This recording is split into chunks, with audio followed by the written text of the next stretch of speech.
ఒక యోగి ఆత్మకథ 44వ అధ్యాయం. గాంధీ మహాత్ములతో వార్ధాలో మీకు స్వాగతం. గాంధీ మహాత్ముల కార్యదర్శి మహాదేవ్ దేశాయ్, మిస్ బ్లెట్స్కు, శ్రీ రైట్కు, నాకు సౌహార్దంతో నిండిన ఈ మాటలతో స్వాగతం చెబుతూ ఖద్దరు మాలలు వేశారు. మా చిన్న బృందం ఆగస్టులో ఒకనాడు వేకువజామున అప్పుడే వార్ధా స్టేషన్లో దిగింది. బండిలో ఉన్న దుమ్ములోంచి, ఉక్కపోతలోంచి బయటపడ్డందుకు మేము సంతోషించాం. మా సామాను ఒక ఎద్దుబండిలో వేయించి శ్రీ దేశాయ్తోనూ ఆయన వెంట వచ్చిన బాబాసాహెబ్ దేశ్ముఖ్, డాక్టర్ పింగళే గార్లతో కలిసి మేము ఒక తెరిపి మోటార్ కారులో బయలుదేరాం. బురదగొట్టుకుపోయిన నాటు రోడ్ల మీద కొంతసేపు ప్రయాణం చేసి మగన్వాడి చేరాం. భారతదేశ రాజకీయ ఋషి ఆశ్రమం అది. దేశాయ్ గారు మమ్మల్ని వెంటనే రాత గదిలోకి తీసుకువెళ్ళారు. అక్కడ గాంధీ మహాత్ములు బాసంపెట్ట వేసుకుని కూర్చుని ఉన్నారు. ఒక చేతిలో కలం, మరో చేతిలో ఓ కాగితం ముక్క. ఆయన ముఖంలో హృదయాకర్షకమైన మధుర మందహాసం. స్వాగతం అని హిందీలో రాశారాయన. ఆ రోజు సోమవారం. వారానికోసారిగా ఆయన మౌనం పాటించే రోజు అది. మేము కలుసుకోవటం అదే మొదటిసారైనా మేము ఒకరినొకరం ఆప్యాయంగా చూసుకున్నాం. గాంధీ మహాత్ములు 1925లో రాంచీ విద్యాలయాన్ని సందర్శించారు. అది ఆ విద్యాలయానికి ఒక గౌరవం. ఆ సందర్భంలో ఆయన అతిథుల అభిప్రాయాల పుస్తకంలో దయతో ప్రశంసాపూర్వకమైన మాటలు కొన్ని రాశారు. 100 పౌండ్ల క్షీణకాయం గల ఆ సాధువులో శారీరక, మానసిక, ఆధ్యాత్మిక ఆరోగ్యాలు ప్రస్ఫుటమవుతున్నాయి. స్నిగ్ధమైన ఆయన ధూమ్రవర్ణ నేత్రాలు జ్ఞానంతో, చిత్తశుద్ధితో, వివేకంతో వెలుగొందుతున్నాయి. ఈ రాజనీతిజ్ఞులు న్యాయ, సాంఘిక, రాజకీయ పోరాటాలు అనేకం జయించారు. గాంధీ గారు భారతదేశంలోని లక్షలాది జనహృదయాల్లో స్థానం సంపాదించుకున్నంతగా ప్రపంచంలో మరే నాయకుడు సంపాదించుకోలేదు. మహాత్ముడు అంటూ ఆయనకు వచ్చిన ప్రసిద్ధ బిరుదం ప్రజలు స్వచ్ఛందంగా ఆయనకు అర్పించిన నివాళి. వాళ్ల కోసమే ఆయన తమ దుస్తుల్ని కొల్లాయి గుడ్డకు పరిమితం చేసుకున్నారు. చాలా వ్యంగ్య చిత్రాలకు ఎక్కిన ఆ కొల్లాయి గుడ్డ అంతకు మించినదేదీ ధరించజాలని దళిత జనబాహుళ్యంలో తాము ఒకరన్న భావనకు చిహ్నమైంది. ఆశ్రమవాసులు పూర్తిగా మీ సేవకు హాజరుగా ఉంటారు. ఏ పని కావాలన్నా దయచేసి వాళ్ళని అడిగి చేయించుకోండి. శ్రీ దేశాయ్ మమ్మల్ని రాతగదిలోంచి అతిథి గృహానికి తీసుకువెళ్తూ ఉండగా మహాత్ములు అప్పటికప్పుడు ఈ ముక్కలు రాసి సహజ సౌమనస్యంతో నాకు అందించారు. దేశాయ్ గారు మమ్మల్ని పండ్ల తోటల గుండా, పూల తోటల గుండా నడిపించి జాలీ కిటికీలున్న ఒక పెంకుటింటికి తీసుకువెళ్ళారు. ముందరి దొడ్లో ఉన్న 25 అడుగుల నూతిని పశువులకు నీళ్లు పట్టడానికి ఉపయోగిస్తారని చెప్పారు. ఆ పక్కనే ధాన్యం నూర్చడానికి సిమెంట్ చక్రం ఒకటి ఉంది. మాకు ఒక్కొక్కరికి ఒక్కొక్కటి చప్పున ప్రత్యేకంగా ఇచ్చిన చిన్న పడక గదుల్లో వీలైనంత కనీసపు సామగ్రి మాత్రమే. నులక తాటితో అల్లిన ఒక్క మంచం మాత్రం ఉంది. వెళ్ళవేసిన వంటింట్లో ఒక మూల నీటి కుళాయి ఉంది. మరో చోట వండుకోవడానికి ఒక పొయ్యి ఉంది. కాకుల అరుపులు, పిచ్చుకల కిచకిచలు, పశువుల అంబారవాలు, రాళ్ళు కొట్టేటప్పుడయ్యే టకటక చప్పుళ్ళు, నిరాడంబరమైన పల్లెల్లో వినబడే శబ్దాలు మా చెవులకు సోకాయి. శ్రీ రైట్ యాత్రా దినచర్య పుస్తకాన్ని గమనించి శ్రీ దేశాయ్ దాన్ని తెరిచి అందులో గాంధీ మహాత్ముల యథార్థానుయాయులు అందరూ చేసే సత్యాగ్రహ వ్రత ప్రతిజ్ఞల్ని వరుసగా రాశారు. అహింస, సత్యం, అస్తేయం, బ్రహ్మచర్యం, అపరిగ్రహం, కాయకష్టం, జిహ్వను అదుపులో ఉంచుకోవటం, నిర్భయం, అన్ని మతాల పట్ల సమాన గౌరవం, స్వదేశీ, అంటరానితనం పాటించకపోవటం, ఈ 11 వినయ విధేయతలతో ప్రతిజ్ఞలుగా పాటించాలి. మేము వచ్చిన 2 గంటల తర్వాత నన్ను, నా సహచరుల్ని భోజనానికి పిలిచారు. మహాత్ములు అప్పటికే ముంగిలికి, ఆయన పఠన మందిరానికి మధ్యలో ఉన్న ఆశ్రమం వసారా కమాను కింద కూర్చుని ఉన్నారు. సుమారు 25 మంది సత్యాగ్రహులు కూర్చున్నారు. వాళ్లకు ఎదురుగా ఇత్తడి కప్పులు, కంచాలు పెట్టి ఉన్నాయి. అందరూ కలిసి ప్రార్థన చేశారు. తర్వాత పెద్ద ఇత్తడి పాత్రలు తెచ్చి వాటిలోంచి నెయ్యి వేసిన చపాతీలు తీసి వడ్డించారు. ఉడకబెట్టిన కూరగాయల ముక్కలు, నిమ్మకాయ మురబ్బా కూడా వేశారు. మహాత్ములు చపాతీలు, ఉడకబెట్టిన బీట్ దుంపలు, కొన్ని పచ్చి కూరలు, నారింజకాయలు తిన్నారు. కంచానికి ఒక పక్కన పెద్ద వేపాకు ముద్ద ఉంది. రక్తాన్ని శుభ్రపరచడంలో వేపాకు చెప్పుకోదగ్గది. ఆ ముద్దలో కొంత భాగం ఆయన చెంచాతో విడదీసి నా కంచంలో వేశారు. బలవంతాన మా అమ్మ నా చేత వెగటు మందులు మింగించిన చిన్నప్పటి రోజులు గుర్తుకు వచ్చాయి. నేను దాన్ని నోట్లో వేసుకుని మంచినీళ్లతో పాటు గుటుక్కున మింగేశాను. కానీ గాంధీ గారు అరుచి అనుకోకుండా ఆ వేపాకుల ముద్ద కొద్దిగా నమిలి తిన్నారు. ఇచ్ఛానుసారంగా తమ మనస్సును ఇంద్రియాల మించి మళ్లించే సామర్థ్యం మహాత్ములకు ఉందని ఈ చిన్న సంఘటనలో గమనించాను. కొన్నేళ్ల కిందట ఆయన అపెండెక్టమీ ఆపరేషన్ జరిగిన సంగతి గుర్తొచ్చింది నాకు. మత్తుమందులేవి తమకు అక్కర్లేదని ఆ సాధువు ఆపరేషన్ జరుగుతున్నంతసేపు తమ శిష్యులతో కులాసాగా కబుర్లు చెప్పారు. ఆయనకు బాధను గురించిన స్పృహ లేదన్న విషయాన్ని ఆయన ప్రశాంతమైన చిరునవ్వు వెల్లడిస్తోంది. మధ్యాహ్నం గాంధీగారి ప్రముఖ శిష్యురాలైన మ్యాడ్లిన్ స్లేడ్తో ముచ్చటించే అవకాశం కలిగింది. ఒక ఇంగ్లీష్ నౌకా సేనాధిపతి కుమార్తె ఈమె. ఈ అమ్మాయి పేరు ఇప్పుడు మీరాబెహెన్. ఈమె తన రోజువారీ కార్యకలాపాల గురించి నిర్దుష్టమైన హిందీలో నాకు చెబుతున్నప్పుడు పుష్టిగా, ప్రశాంతంగా ఉండే ఆమె ముఖంలో ఉత్సాహం వెల్లివిరిసింది. గ్రామ పునరుద్ధరణ కృషి లాభదాయకమైనది. మాలో 5గురం ప్రతిరోజు పొద్దున్న 5 గంటలకు లేచి దగ్గరలో ఉన్న పల్లెలో వాళ్ళకి సేవ చేసి సాధారణ ఆరోగ్య నియమాల గురించి వాళ్లకు బోధిస్తాం. వాళ్ళ పాకీదొడ్లు, బురద మట్టితో వేసిన తాటాకు గుడిసెలు శుభ్రం చేయడం ఒక పనిగా పెట్టుకున్నాం. పల్లెటూరి వాళ్ళు, చదువు రాని వాళ్ళు చేసి చూపిస్తే తప్ప వాళ్ళకి నేర్పడం సాధ్యం కాదు అంటూ కులాసాగా నవ్విందామె. ఉన్నత కుటుంబంలో జన్మించిన ఈ ఆంగ్ల వనిత చేత మామూలుగా అంటరాని వాళ్ళు మాత్రమే చేసే పాకీ పని చేయించినది నిజమైన క్రైస్తవ సహజమైన వినయం. అందుకు ఆమె వైపు ప్రశంసాపూర్వకంగా చూశాను. నేను 1925లో భారతదేశం వచ్చాను అని చెప్పిందామె. ఈ దేశంలో నేను నా ఇంటికే తిరిగి వచ్చాను అనిపిస్తుంది. ఇప్పుడిక నా పాత జీవన సరళికి, పాత అభిరుచులకు మారిపోవాలని అనిపించదు. మేము కొంచెంసేపు అమెరికా గురించి మాట్లాడుకున్నాం.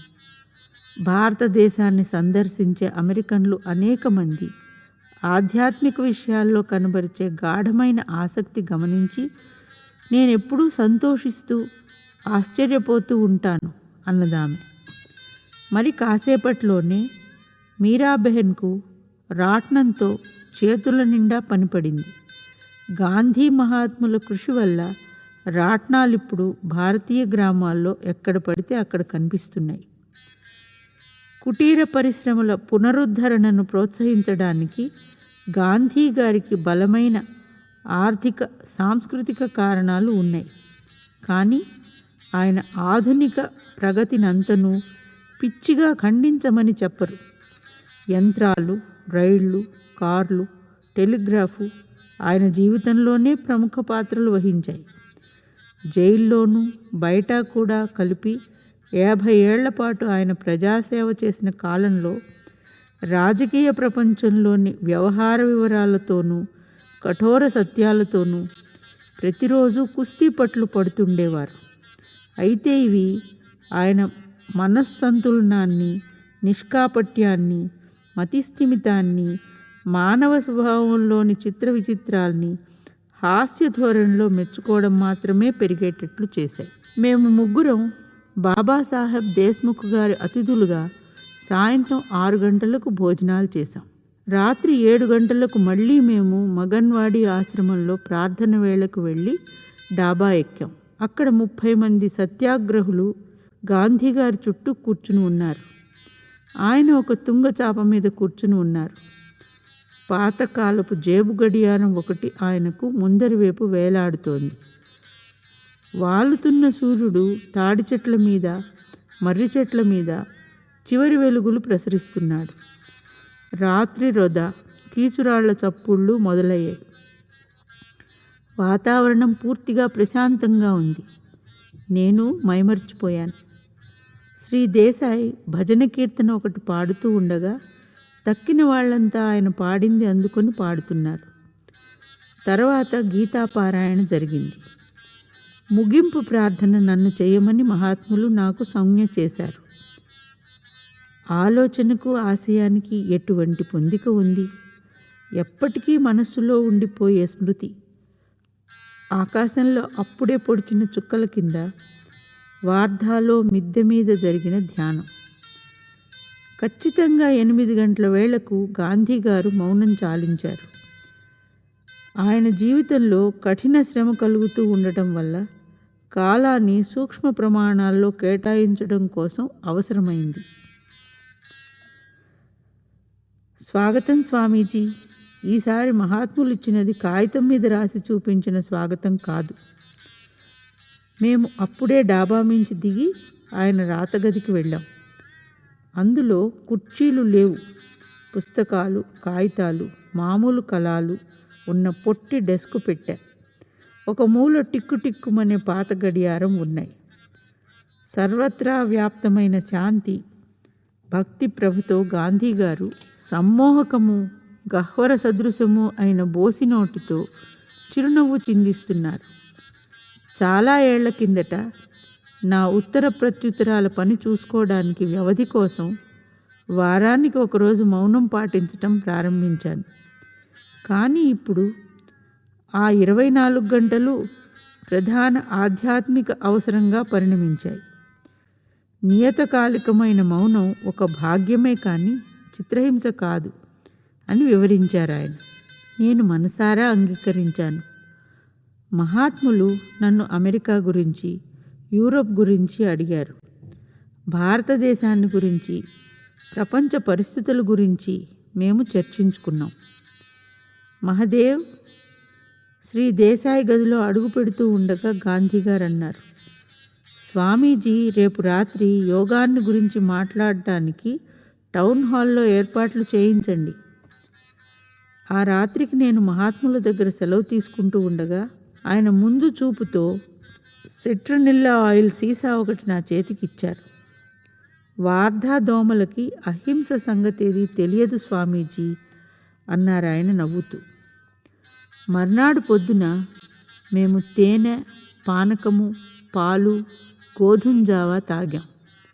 గాంధీ గారితోనూ సత్యాగ్రహులతోనూ భోజనానికి రమ్మని 10:30కి మమ్మల్ని ఆశ్రమం వసారాలోకి పిలిచారు. ఈరోజు వంటకాల్లో ఎర్రబియ్యం, కొత్తగా ఎంపిక చేసిన కూరగాయలు, ఏలక్కాయ గింజలు కూడా ఉన్నాయి. మధ్యాహ్నం ఆశ్రమం ప్రదేశంలో తిరిగాను. కొన్ని ఆవులు నదురు బెదురు లేకుండా మేత మేస్తున్న మైదానం వరకు తిరిగాను. గోరక్షణ అంటే గాంధీ గారికి గాఢమైన ఆసక్తి. ఆవు అనేది నా దృష్టిలో మానవుల కన్నా తక్కువ స్థాయిలో ఉన్న మొత్తం జంతు ప్రపంచం కింద లెక్క. మానవుడి సహానుభూతులను మానవేతరాలకు కూడా విస్తరింపచేస్తుందది అని వివరించారు మహాత్ములు. బతికే ప్రతి జీవిలోనూ తనను చూసుకోవడానికి మానవుడు గోవును పూజించాలని పెద్దల ఆదేశం. సనాతన ఋషులు గోవును దైవ సమానంగా భావించడం సహజమే. భారతదేశంలో మనిషికి ఆవు మంచి తోడు. అది సర్వ సంపత్ప్రదాత్రి. అది పాలివ్వడమే కాకుండా సేద్యానికి కూడా ఉపయోగపడుతోంది. గోవు కరుణరసాత్మక కావ్యం. ఆ సాధు జంతువులో కరుణే కళ్ళకు కడుతుంది. మానవ జాతిలో లక్షలాది మందికి రెండో తల్లి అది. గోరక్షణ చేయడం అంటే భగవంతుడు సృష్టించిన మూగజీవాలన్నిటికీ రక్షణ ఇవ్వడం అన్నమాట. సృష్టిలో నిమ్న శ్రేణివి నోరు లేనివి కనుక వాటి పిలుపు అన్నిటికన్నా శక్తిమంతంగా ఉంటుంది. నైష్టిక హిందువుకు కొన్ని నిత్య కర్మలు విధించి ఉన్నాయి. ఒకటి భూతయజ్ఞం, అంటే పశువులకు మేత పెట్టడం. సృష్టిలో అల్పమైన అపరిణత జీవుల పట్ల మనిషి తనకున్న బాధ్యతల్ని గ్రహించుకోవాలన్న దానికి ఇది ప్రతీక.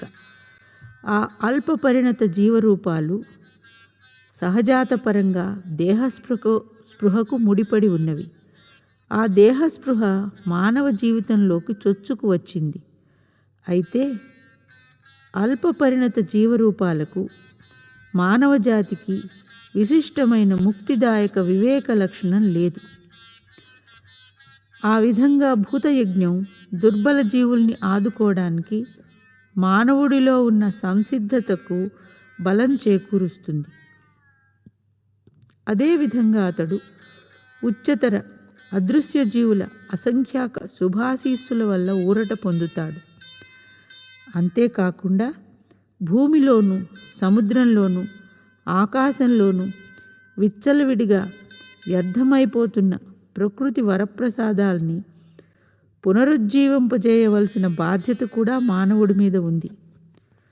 ప్రకృతిలో ఉన్న జంతువులకు మనిషికి సూక్ష్మలోక దేవతలకు మధ్య పరస్పర భావ సంపర్కరాహిత్యం అనే పరిణామాత్మక అవరోధాన్ని నిగూఢ ప్రేమతో దాటటం జరుగుతున్నది.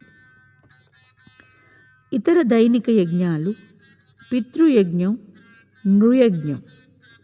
పితృయజ్ఞం పితృదేవతలకు తర్పణాలు ఇవ్వడం. మానవుడు గతానికి తాను రుణపడి ఉన్నానన్న సంగతి అంగీకరించడానికి చిహ్నమది. నృయజ్ఞం అంటే ఆగంతుకులకు కానీ బీదవాళ్లకు కానీ అన్నం పెట్టటం. మానవుల విషయంలో ఇప్పుడు తనకున్న బాధ్యతలకు, సమకాలికుల విషయంలో తనకున్న విధులకు అది చిహ్నం. మధ్యాహ్నం పూట చిన్న చిన్న అమ్మాయిల కోసం ఏర్పాటు చేసిన గాంధీ గారి ఆశ్రమానికి వెళ్ళి నృయజ్ఞం చేశాను. శ్రీ రైట్ నాతో పాటు వచ్చాడు. కారులో 10 నిమిషాల ప్రయాణం.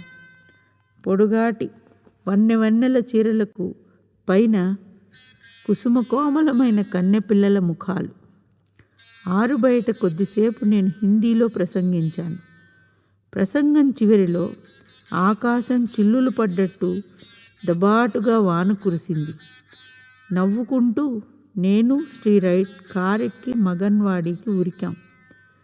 వెండి రేకుల్లా మెరుపులు మెరుస్తున్నాయి ఆకాశంలో. అంత జోరుగా కురిసింది వాన. మళ్ళీ అతిథి గృహంలో అడుగు పెడుతూ అక్కడి నిరాడంబరత, ఆత్మత్యాగానికి నిదర్శనాలు చూసి మళ్ళీ మరో మాట కొత్తగా విస్మయం చెందాను. గాంధీ గారి అపరిగ్రహ ప్రతిజ్ఞ దాంపత్య జీవితంలో తొలికాలంలోనే ఆచరణలోకి వచ్చింది. ఏడాదికి 60,000 రూపాయలకు పైగా ఆదాయం వచ్చే విస్తారమైన వకీలు వృత్తిని విడిచిపెట్టి మహాత్ములు తమ సంపదను పేదవాళ్లకు ఇచ్చేశారు. త్యాగాన్ని గురించి సామాన్యంగా ఉండే అసమగ్రమైన అభిప్రాయాల్ని శ్రీ యుక్తేశ్వర్ గారు వేళాకోళం చేస్తూ ఉండేవారు. బిచ్చగాడు సంపద ఏమీ త్యాగం చెయ్యలేడు అనేవారు ఆయన. నా వ్యాపారం పడిపోయింది, నా పెళ్ళాం వదిలేసింది, నేను అన్నీ త్యాగం చేసేసి సన్యాసుల మఠానికి వెళ్ళిపోతాను అంటూ ఎవరైనా విలపిస్తున్నారంటే అతను చెబుతున్నది ఏ లౌకిక త్యాగం గురించి? సంపదను, ప్రేమను అతనేమీ విడిచిపెట్టలేదు. అవే అతన్ని విడిచిపెట్టేశాయి. అందుకు భిన్నంగా గాంధీ గారి లాంటి సాధువులు స్పష్టంగా భౌతిక వస్తు త్యాగాలు చేయడమే కాకుండా తమ అంతరాంతర జీవిని సర్వమానవ వాహినిలో లీనం చేసి అంతకన్నా కష్టమైన స్వార్థబుద్ధిని, వ్యక్తిగత లక్ష్యాల్ని త్యాగం చేశారు. మహాత్ముల ధర్మపత్ని కస్తూరిబాయి. ఈమె విశిష్టురాలు. తన కోసం, పిల్లల కోసం ఆయన తమ ఆస్తిలో భాగమేదీ కేటాయించి పెట్టనందుకు ఆమె ఆక్షేపించలేదు. చిన్నతనంలోనే పెళ్ళి అయిన గాంధీ గారు భార్య 4 కొడుకులు పుట్టిన తర్వాత బ్రహ్మచర్య వ్రతం ప్రారంభించారు. వారి దాంపత్య జీవనం ఒక గంభీరమైన రూపకం. అందులో ప్రశాంత నాయిక అయిన కస్తూరిబాయి భర్త అడుగుజాడల్లో నడిచి జైలుకు వెళ్ళారు. 3 వారాల పాటు ఆయన ఉపవాసాలు చేసినప్పుడు ఆమె కూడా చేశారు.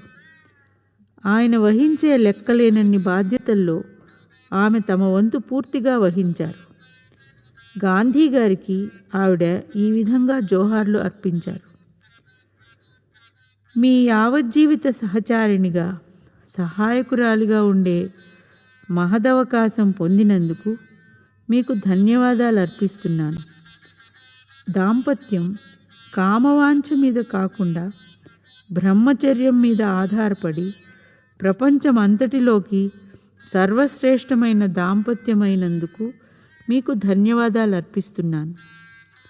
భారతదేశం కోసం మీరు చేపట్టిన జీవిత కృషిలో నన్ను మీకు సమానురాలిగా పరిగణించినందుకు మీకు ధన్యవాదాలు అర్పిస్తున్నాను. జూదంలోనూ, పందాల్లోనూ, స్త్రీలోలత విషయంలోనూ, మద్యపానంలోనూ తమ కాలాన్నంతనీ వెచ్చించేసి చిన్ననాటి ఆట వస్తువులంటే తొందరగా విసుగెత్తిపోయే చిన్నపిల్లవాడి మాదిరిగా భార్య అన్నా, పిల్లలన్నా విసుగెత్తేసే భర్తల్లో మీరు ఒకరు కానందుకు మీకు ధన్యవాదాలు అర్పిస్తున్నాను.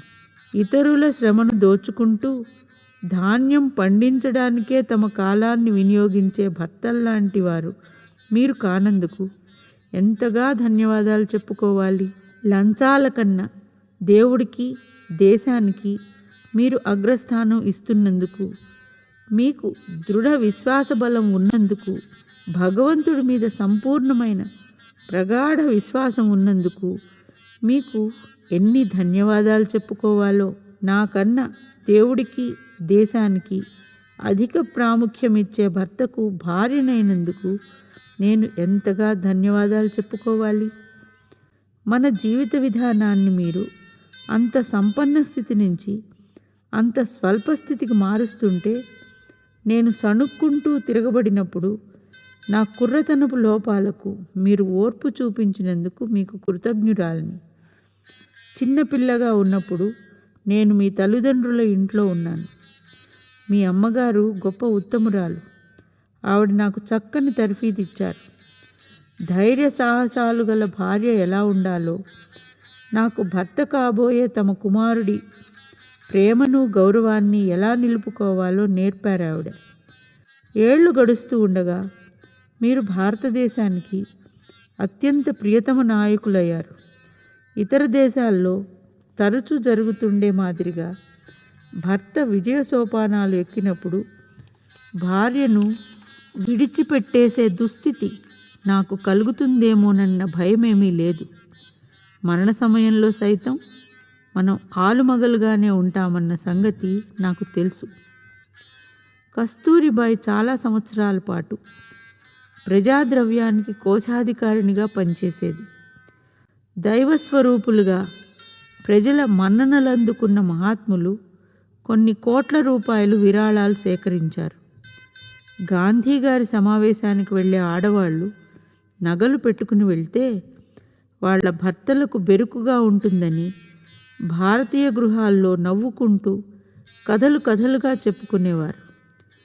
దళిత జాతి ఉద్ధరణకు శ్రమించే గాంధీ మహాత్ముల సమ్మోహక స్వరం సంపన్నుల బంగారం గాజుల్ని, వజ్రాల హారాల్ని ఆకర్షించేసి వాళ్ళ చేతుల నుంచి మెడల నుంచి ఊడి చందాల బుట్టలో పడేట్టు చేస్తుంది.